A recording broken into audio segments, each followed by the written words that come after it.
Hello everyone, আসসালামু আলাইকুম। Welcome to my video. গাজরে প্রচুর পরিমাণ ভিটামিন সি থাকে, যা শরীরের কোলাজেন তৈরি হওয়ার বৃদ্ধি করে।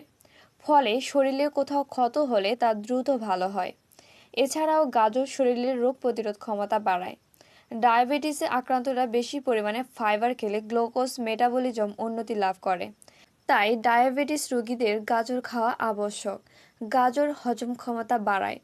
গাজর খেলে দীর্ঘস্থায়ী ডায়রিয়া, বদহজম ইত্যাদি নিরাময় হয়। লিভারের রোগে আক্রান্ত রোগী গাজরের রস, গাজরের স্যুপ পান করলে উপকার হয়। অন্যদিকে গাজরে আছে ন্যাচারাল ওয়েল, যা আমাদের ত্বককে করে ময়শ্চারাইজার, সান ড্যামেজ থেকে সুরক্ষায় থাকে।